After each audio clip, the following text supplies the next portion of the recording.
Now, I want to share a story with you, and this is actually an article that I wrote over the weekend called All Wars Are Bankers' Wars. And I went in, I did a lot of research. It's posted to the front page of whatreallyhappened.com. I understand it's already gone viral. It's being reposted around the web. But I wanted to basically tell it to you here on the radio show. And it's a very long story. We're probably going to take the rest of the hour to do it.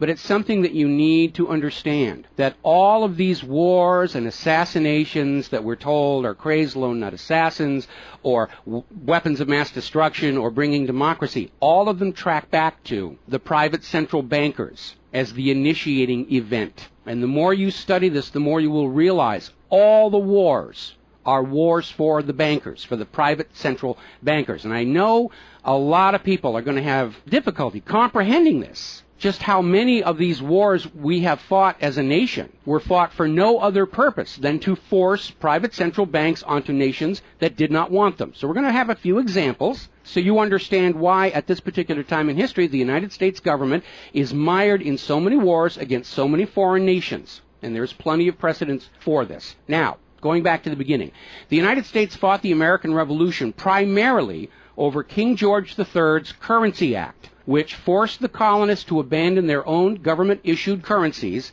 and conduct business only using printed banknotes borrowed at interest from the Bank of England. If you go back to the writings of Ben Franklin, direct quote, the refusal of King George III to allow the colonies to operate an honest money system which freed the ordinary man from the clutches of the money manipulators was probably the prime cause of the revolution. That's Ben Franklin. Now, our public schools don't teach that because you're not supposed to know that the bankers were really behind the American Revolution. After the Revolution, the United States adopted a revolutionary, radically different economic system in which the government issued its own value-based currency so that private banks couldn't skim the wealth of the people through interest-bearing banknotes.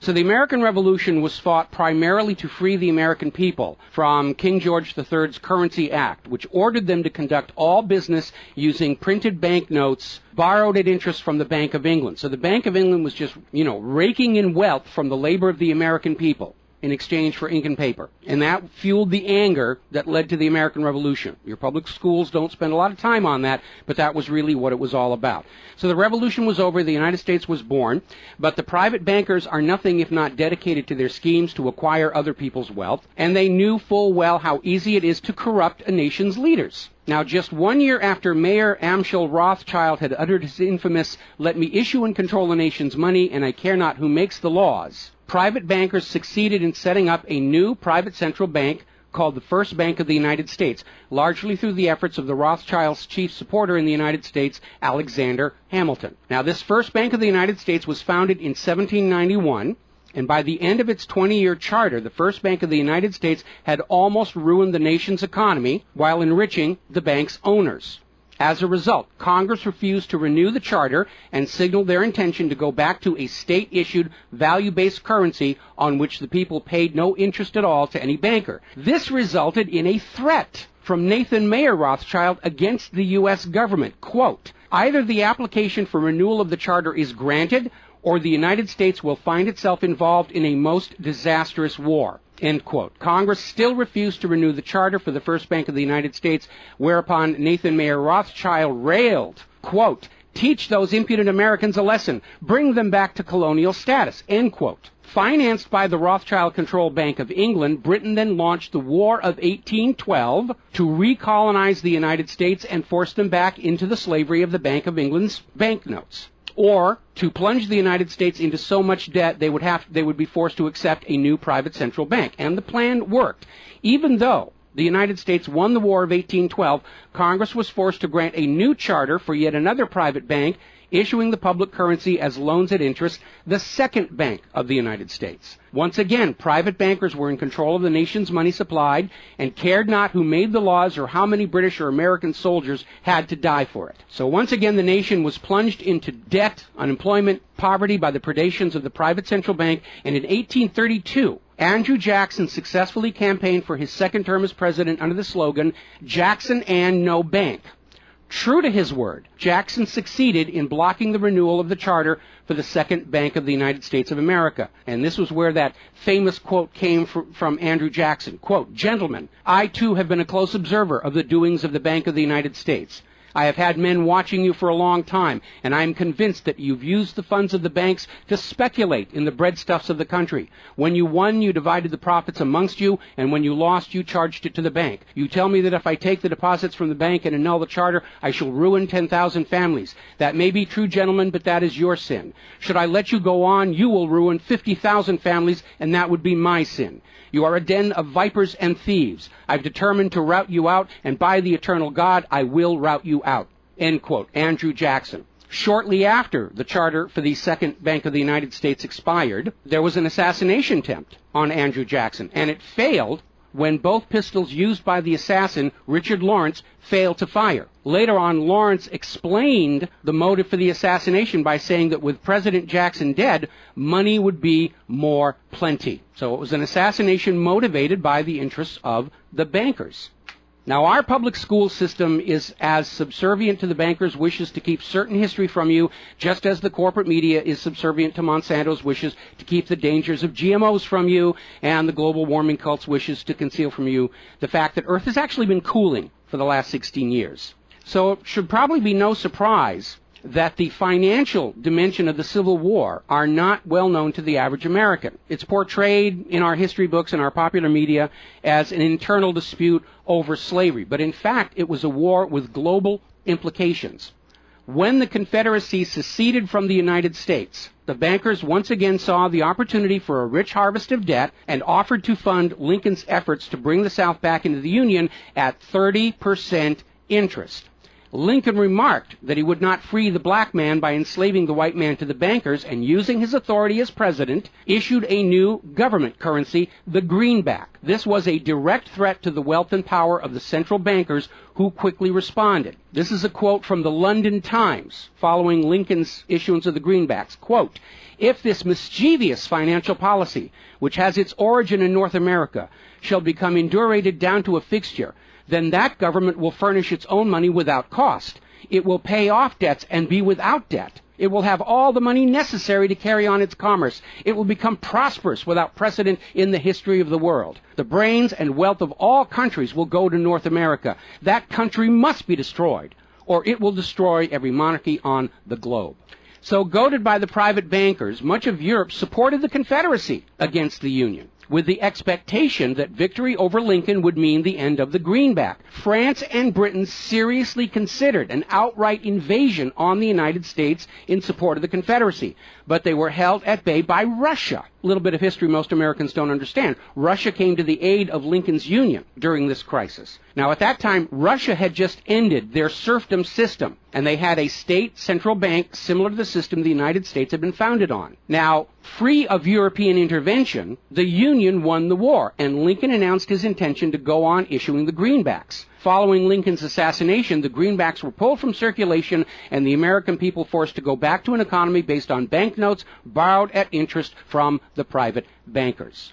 So finally, in 1913, the private central bankers of Europe, in particular the Rothschilds of Great Britain, the Warburgs of Germany, met with their American financial collaborators on Jekyll Island, Georgia, to form a new banking cartel with the express purpose of forming the Third Bank of the United States, with the aim of placing complete control of the United States money supply once again under the control of private bankers. Owing to hostility over the previous banks of the United States, the name of this third bank was changed to the Federal Reserve, in order to grant the new bank a quasi-governmental image. But in fact, it is a privately owned bank. It's no more federal than Federal Express. In fact, last year, the Federal Reserve successfully rebuffed a Freedom of Information lawsuit by Bloomberg News on the grounds that as a private banking corporation, and not actually a part of the U.S. government, the Freedom of Information Act did not apply to the operators of the Federal Reserve. So 1913 proved to be a transformative year for the nation's economy. First, with Congress' passage of the 16th Income Tax Amendment and the false claim it had been ratified. Here's another direct quote. "I think if you were to go back and try and find and review the ratification for the 16th Amendment, which was the internal revenue, the income tax, I think if you went back and examined that carefully, you would find that a sufficient number of states never ratified that amendment," end quote. That's U.S. District Court Judge James C. Fox in Sullivan versus United States, 2003. Later that same year, 1913, and apparently unwilling to risk another questionable amendment, Congress passed the Federal Reserve Act over the Christmas holiday in 1913, while members of Congress opposed to the measure were at home. This was a very underhanded deal, as the Constitution explicitly vests Congress with the authority to issue the public currency, does not authorize its delegation, and thus would have required a new amendment to transfer that authority to a private bank. But pass it, Congress did, and President Woodrow Wilson signed it as he promised the bankers he would in exchange for generous campaign contributions. Now, President Wilson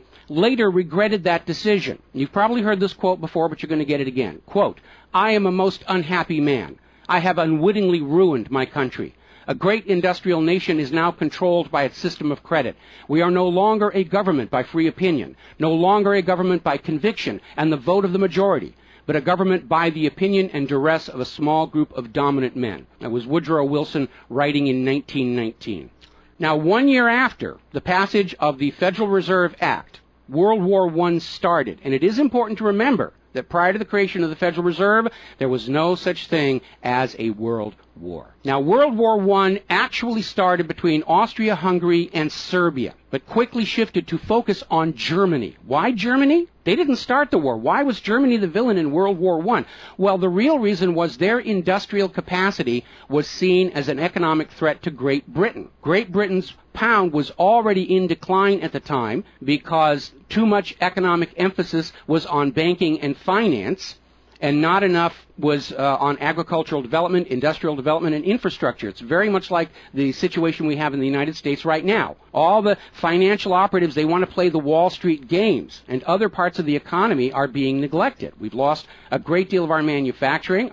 We're not the agricultural exporter we used to be because everybody's over there at Wall Street playing in that giant open-air casino. Now, pre-war Germany did have a private central bank, but it was under strict control by the German government to keep inflation at reasonable levels and to make sure that all of the German economy was being properly funded, just like Putin did with their central bank about a month ago. Under government control by the German government, investment was guaranteed to internal economic development, and as a result, Germany had become a major manufacturing technological power. They were exporting products that Great Britain could not compete with. So in the media of the day, Germany was portrayed as the main opponent of World War I. And not just defeated, it was flattened. Now, following the Treaty of Versailles, Germany was ordered to pay the war costs of all the participating nations, even though Germany had not started that war. This amounted to 3 times the value of all of Germany itself. Germany's private central bank, to which the German government had gone deeply into debt to pay the cost of the wars, was allowed to break free of government control. That led to the massive inflation of the Weimar Republic, followed, permanently trapping the German people in endless debt. And money speculators were running rampant, and it led to these situations where you had literally a whole basket full of paper notes to get a loaf of bread. Now, when the Weimar Republic collapsed economically, it opened the door for the National Socialists to take power. Their first financial move was to issue their own state currency, which was not borrowed from private central banks. It was based on a unit of value, not a unit of debt. Freed from having to pay interest on the money in circulation, Germany blossomed and quickly began to rebuild its industry. It was an amazing transformation to see. The media called it the German miracle. Time magazine lionized Hitler for the amazing improvement of life for the German people and the explosion of German industry, and they even named him Time magazine's Man of the Year in 1938. And then once again, Germany's prosperity and freedom from a private central bank loaning the public currency at interest became a threat to other nations and other powers. I have a couple of quotes here from Winston Churchill that tells you what was really going through the minds of Europe in the years leading up to World War II. Quote, "Should Germany merchandise again," which means do business, "should Germany merchandise again in the next 50 years, we have led this war, World War I, in vain." That was Winston Churchill writing in the Times in 1919. Another quote, "We will force this war upon Hitler if he wants it or not," end quote. Winston Churchill in a 1936 radio broadcast.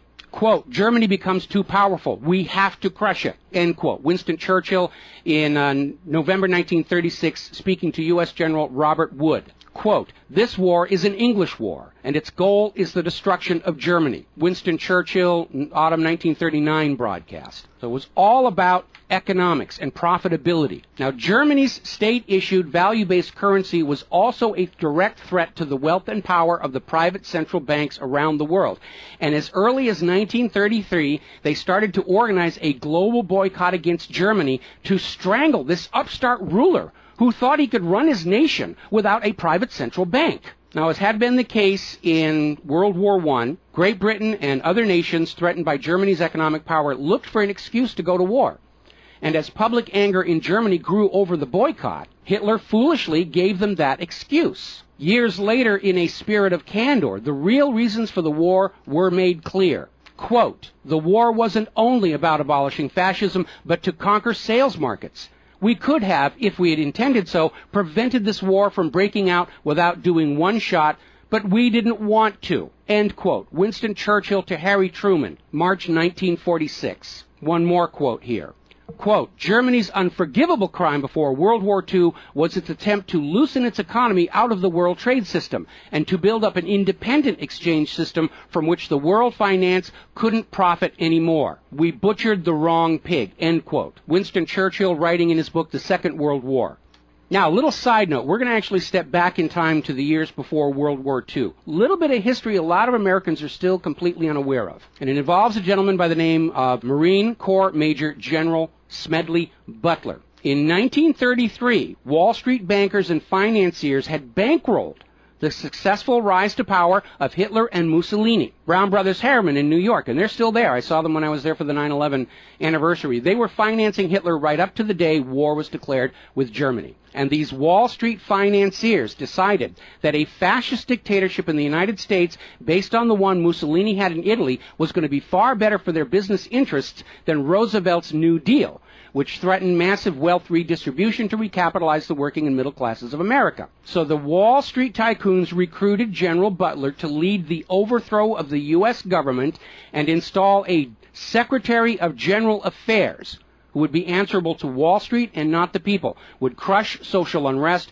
and shut down all the labor unions. General Butler pretended to go along with the scheme, but then exposed the plot to Congress. So they recruited Marine Corps Major General Smedley Butler to lead this coup d'etat, because Butler was very popular with the soldiers, and his image as part of this move would help convince the military this was the right thing to do. Now, to his credit, Major General Smedley Butler, remembering his oath to the Constitution, pretended to go along with the scheme, but then exposed the plot to the United States Congress. Congress, then as now in the pocket of Wall Street bankers, refused to act. When Roosevelt learned of the planned coup, he demanded the arrest of the plotters, but the plotters simply reminded Roosevelt that if any one of them were sent to prison, their friends on Wall Street would deliberately collapse the still fragile U.S. economy and blame Roosevelt for it. So Roosevelt was unable to do anything about this attempted coup d'etat until the start of World War II, at which time he prosecuted many of the plotters under the Trading with the Enemy Act. Now, mostly it was glossed over, it was just a rumor, unfounded, it's wacko conspiracy theory, but in 1967, the congressional minutes of Smedley Butler's revelation to Congress of the coup were finally released to the public. You ever see this movie, 7 Days in May, Kirk Douglas and Burt Lancaster, about an attempted military takeover of the United States of America? It was based loosely on this story. But of course, in the movie, the bankers being behind the Burt Lancaster character was completely removed from the script here. Now, Smedley Butler is also famous for writing a work called War is a Racket, and I would like to read you a quote from that. Quote, "I spent 33 years and 4 months in active military service as a member of our country's most agile military force, the Marine Corps. I served in all commissioned ranks from second lieutenant to major general. And during that period, I spent more of my time being a high-class muscle man for big business, for Wall Street, and for the bankers. In short, I was a racketeer, a gangster for capitalism. I suspected I was just part of a racket at the time. Now I'm sure of it. Like all members of the military profession, I never had an original thought until after I left the service. My mental faculties remained in suspended animation while I obeyed the orders of the higher-ups. This is typical with everyone in the military service. Thus, I helped make Mexico and especially Tampico safe for American oil interests in 1914. I helped make Haiti and Cuba a decent place for the national City bank boys to collect revenues in. I helped in the raping of half a dozen Central American republics for the benefit of Wall Street. The record of racketeering is long. I helped purify Nicaragua for the International Banking House of Brown Brothers in 1909 through 1912. I brought light to the Dominican Republic for American sugar interests in 1916. In China in 1927, I helped see to it that the Standard Oil went its way unmolested. During those years, I had, as the boys in the back room would say, a swell racket. I was rewarded with honors, medals, and promotion. Looking back on it, I feel I might have given Al Capone a few hints. The best he could do was operate his racket in 3 city districts. I operated on 3 continents. General Smedley Butler, former U.S. Marine Corps Commandant, and he wrote that in 1935. So, now moving forward here. As president, John Fitzgerald Kennedy understood the predatory nature of private central banking. He understood why Andrew Jackson fought so hard to end the Second Bank of the United States. So Kennedy wrote and signed Executive Order 11110, which ordered the U.S. Treasury to issue a new public currency called the United States Note. Now, Kennedy's United States notes were not borrowed from the Federal Reserve. They were created by the U.S. government and backed by the silver stockpiles held by the U.S. government. It represented a return to the system of economics the United States had been founded on, and it was perfectly legal for Kennedy to do so under the Constitution.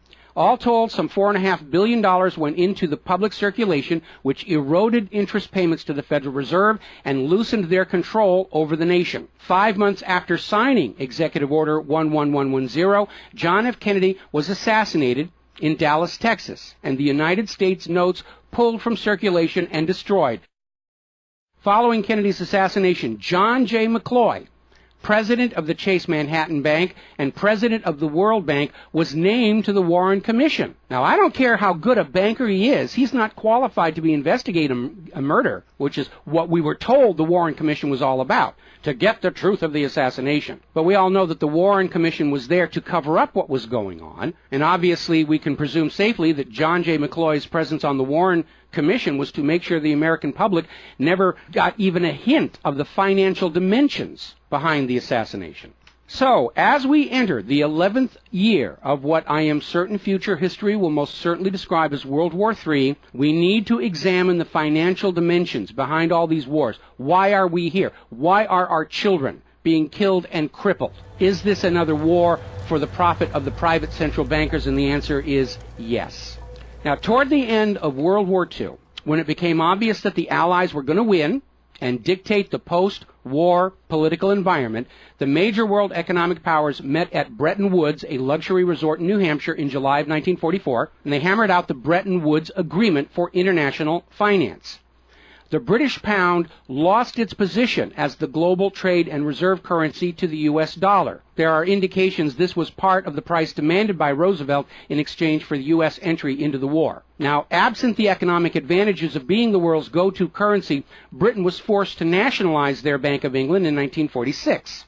The Bretton Woods Agreement, ratified in 1945, in addition to making the dollar the global reserve and trade currency, obligated the signatory nations to tie their currencies to the dollar. The nations that ratified Bretton Woods did so on 2 conditions. The first was that the Federal Reserve would refrain from overprinting the dollar, basically as a means to loot real products and produce from other nations in exchange for ink and paper. It basically was an imperial tax imposed by the U.S. economic system on the rest of the world. That assurance of no overprinting was supposedly backed up by the second requirement, which was that the U.S. dollar would always be convertible back to gold by the U.S. government at $35 an ounce.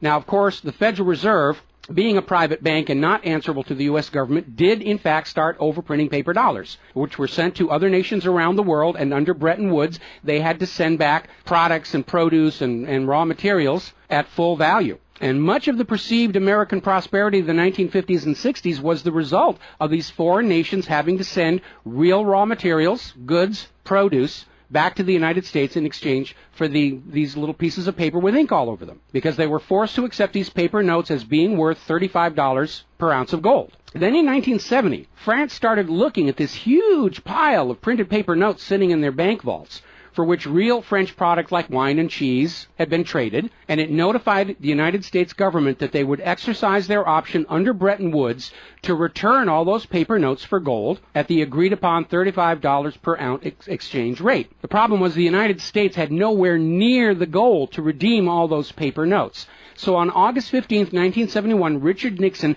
temporarily, nudge, nudge, wink, wink, say no more, suspended gold convertibility of the U.S. Federal Reserve notes.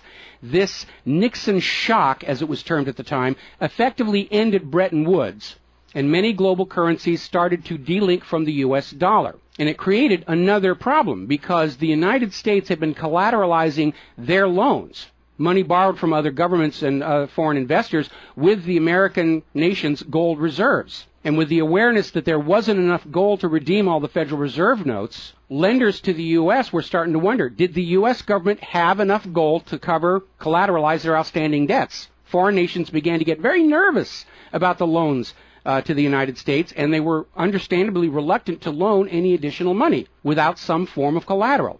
So what Richard Nixon did is he founded the environmental movement with the EPA and its various programs like wilderness zones and roadless areas and heritage rivers, wetlands, and all these other little different programs which all took vast areas of public lands and made them off limits to the American people, who are technically the owner of all those lands. But Nixon had no concern for the environment, and the real purpose of this land grab, under the guise of the environment, was to pledge those pristine lands and their vast mineral resources as collateral on the outstanding national debt. The multitude of all these different programs was simply to conceal the scale of the land grab and collateralization of the American people's heritage. And it actually today covers almost 25% of the entire nation, is now locked up by these EPA programs and pledged as collateral on government borrowing.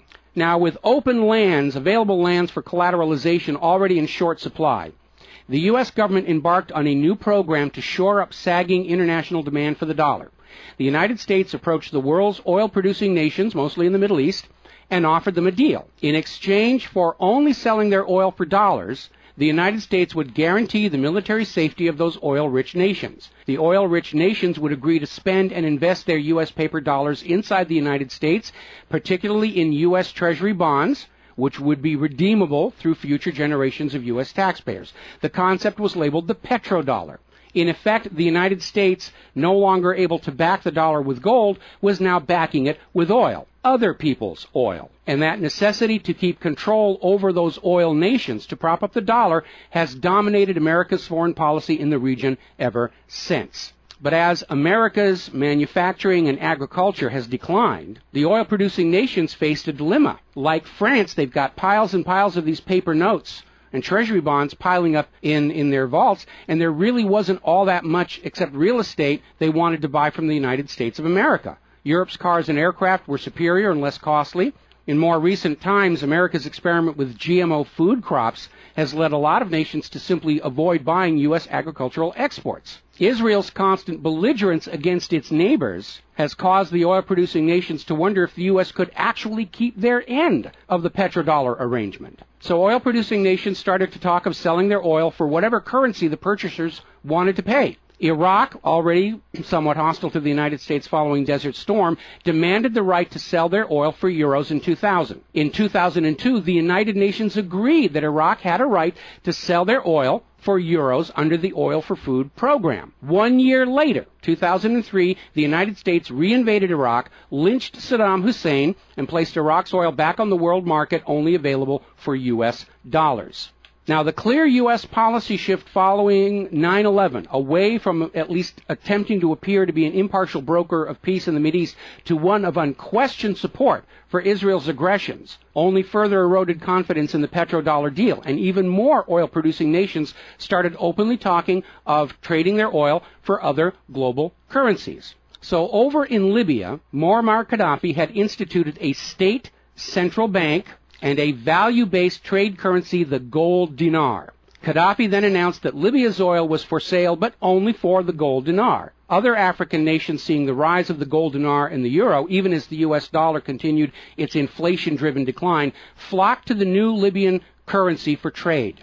This move had the potential to seriously undermine the global hegemony of the dollar. French President Nicolas Sarkozy reportedly went so far as to call Libya a threat to the financial security of the world. So the United States invaded Libya under the guise of supporting a popular rebellion. They brutally murdered Gaddafi, apparently because the object lesson of Saddam's lynching had not been enough of a message, imposed a private central bank, and returned Libya's oil output to dollars only. The gold that was supposed to be made into the gold dinars, as of the last report I could find, unaccounted for. Now, according to General Wesley Clark, the master plan for the dollarification of the world's oil nations included 7 targets: Iraq, Syria, Lebanon, Libya, Somalia, Sudan, and Iran. Venezuela, which has started selling their oil to China for the yuan, seems to be a late addition. What is notable about those original 7 nations targeted by the U.S. is that none of them are members of the Bank of International Settlements. This is the private central banker's private central bank located in Switzerland. That meant that those 7 targeted nations were deciding for themselves how to run their nation's economies rather than submitting to the international private central bankers. Now, of course, the bankers' gun sights are on Iran, which dares to have a government central bank and sell their oil for whatever currency they choose. The war agenda for Iran is, as always, to force Iran's oil to be sold only for dollars and to force them to accept a privately owned central bank. Now, you have been raised by a public school system and a media that constantly assures you that the reasons for all these wars and assassinations are many and varied. We're bringing democracy to the conquered lands. We hear that a lot. When actually the U.S. hasn't. The usual result of a U.S. overthrow is the imposition of a pro-business, pro-Wall Street, pro-U.S. dictatorship. Good example, the 1953 CIA overthrow of Iran's democratically elected government of Mohammad Mossadegh and the imposition of the Shah. Or the 1973 CIA overthrow of Chile's elected government of President Salvador Allende and the imposition of the dictator Augusto Pinochet. Another one of the excuses we'll get is we have to save the people from a cruel oppressor. That's the one they're using in Syria right now. Revenge for 9/11. That was a big one going into Iraq. And then later on, President Bush was caught on video saying, no, Iraq had nothing to do with 9/11. And behind all of them, that tired, worn-out, catch-all excuse for invasion, weapons of mass destruction. Assassinations are always passed off as crazed lone nuts to obscure the real agenda. And the real agenda of the bankers is very simple. It is enslavement of the people by creation of a false sense of obligation. Now, that obligation is false because the private central banking system by design creates more debt than money with which to pay the debt. There is no way out the way it's set up. It's impossible to escape as long as you're playing by their rules. And you need to understand, private central banking is not science. It is a religion. It's a set of arbitrary rules created to benefit the priesthood, meaning the bankers, and it is supported only because people believe this is the way it's supposed to be.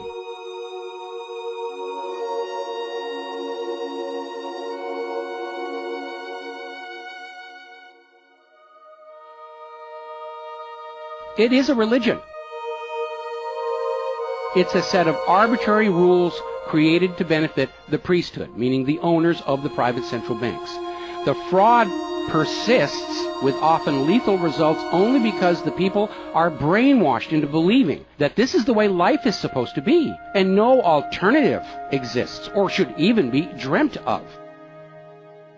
Now, this same approach, the same brainwashing, was true of 2 earlier systems of enslavement, rule by divine right and slavery, both systems built to trick people into obedience, and both now recognized by modern civilization as illegitimate. So now we are on the verge of a new era in history where we will recognize that rule by debt, rule by private central bankers issuing the public currency as a loan at interest is equally illegitimate. It only works as long as people allow themselves to believe that this is the way life is supposed to be. But you need to understand something that's the core of the issue. Private central banks do not exist to serve the people, the community, or the nation. Private central banks exist to serve their owners, to make them rich beyond the dreams of Midas, and all for the cost of ink, paper, and the right bribe to the right official, and the occasional assassination. But behind all these wars and all these assassinations, the 100 million plus horrible deaths from all of these wars, lies a single policy of financial dictatorship. The private central bankers only allow rulers to rule, only on the promise that the people of a nation be enslaved to the private central banks. Rulers who do not go along with that will be killed, their nation invaded by those other nations still enslaved to the private central banks. The bankers themselves don't fight these wars. Their children are not in these wars. A nation tries to break free of the private central bankers like Libya. All the other nations under the bankers' control pile on and destroy them. This so-called clash of civilizations you are being told about by the corporate media,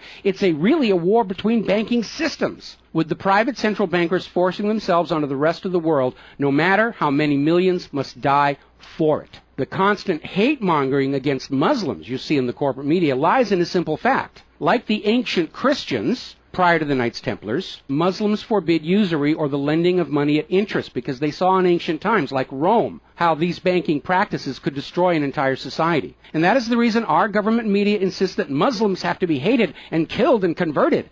They refuse to submit to currencies loaned at interest. They refuse to be debt slaves. That makes them a threat to the natural order of the world, the new world order of global fascist dictatorship. So, off to war your children must go to spill their blood for the money junkies' gold. We barely survived the last 2 world wars. Now we're going into the third one in the nuclear bioweapon age. That is very dangerous. We have to ask ourselves, are the private central bankers willing to risk incinerating the whole planet to feed their greed? Apparently so. You as parents, as siblings, as spouses, need to ask yourself, do you really want to see your loved ones in uniform, killed and crippled, all for a bank balance sheet? But the whole point of this article, the whole point of what I'm sharing with you today, and this is all history, you can go out and hunt it down for yourself. Behind all the flag waving, behind all the propaganda, behind the crazed lone nut assassins, weapons of mass destruction, all of the modern wars this nation have fought are wars by and for the private bankers,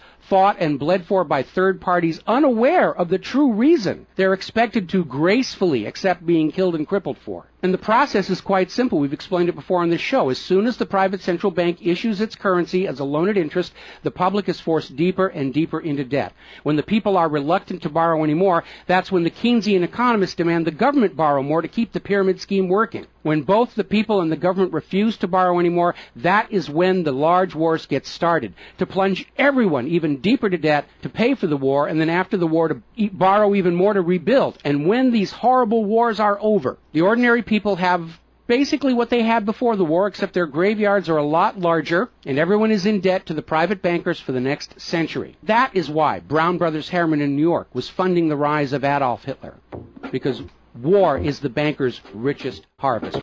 We all need to recognize this is what all these wars have been about.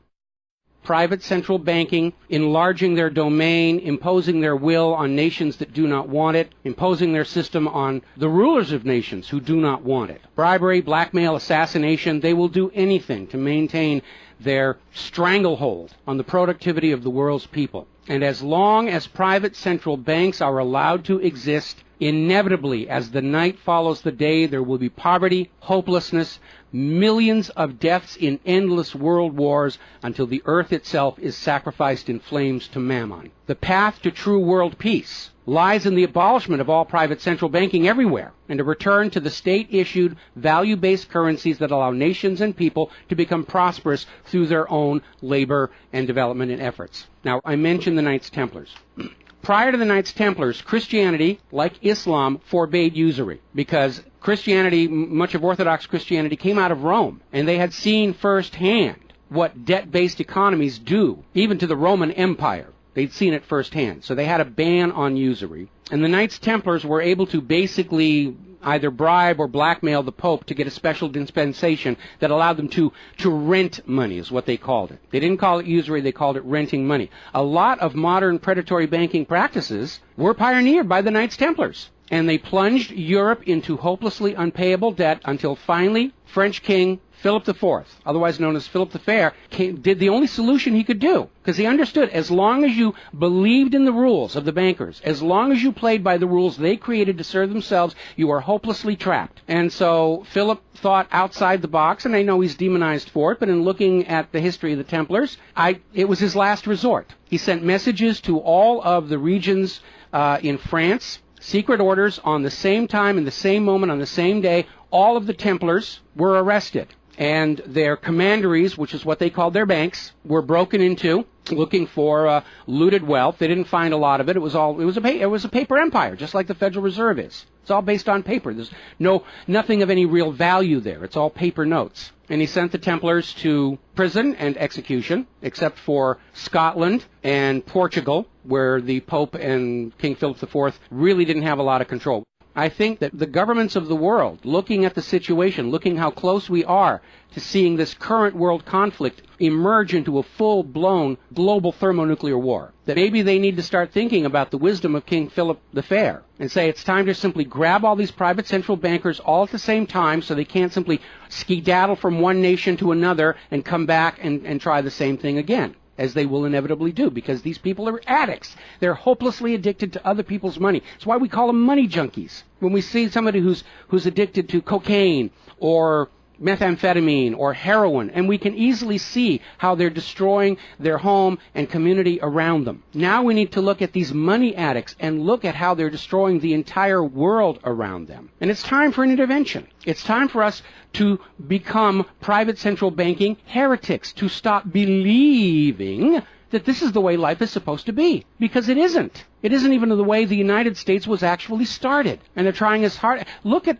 the destruction of our nation. We used to be the world's greatest nation. Now the most generous estimate is we're down to number 16 and still falling. And yet, despite the destruction to our nation, its infrastructure, its children, its quality of medical care, the quality of its manufacturing output, we still are compelled somehow to go out and force this same banking system onto the rest of the world at the point of a bayonet. Does that make any sense at all? Not to a rational human being. To a money junkie, yeah, it's perfect. But we're really at a crisis point in history. And the first step to resolving that crisis, to not let it go any further into a potential nuclear war, is to recognize that private central banking, ruled by manufactured illusion of debt, is no more legitimate a system of governance than rule by divine right or rule by slavery. We all need to recognize the true cause of all the pain and suffering and wars. It's not the terrorists, it's not Al-Qaeda. These are just distractions and set pieces put in front of your eyes so you can't see the very clear pattern behind much of modern human history. It's a war of banking systems, with the predatory private central banks seeking to eradicate any nation and any ruler that would dare try and operate their economy outside the control of the private central bankers. That's the real cause for the war. Is it something you're willing to fight and die for, to support these private central bankers? Is it something you're willing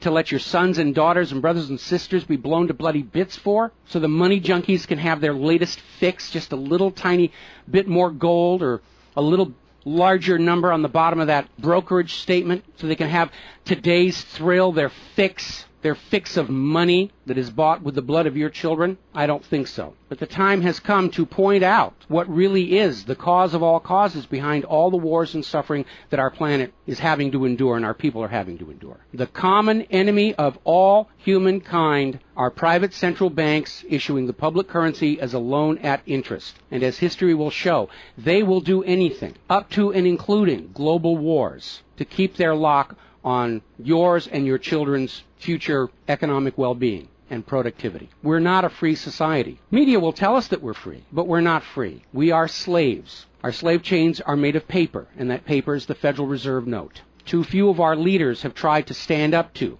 this system of enslavement, usually with lethal results. But if all the people of the world at the same time stand up and say no more private central banks, it will come crashing down, just as slavery did, just as rule by divine right did, and then we'll be embarking on a new era in human history, where the emphasis on social development is on the people and not on the money junkies.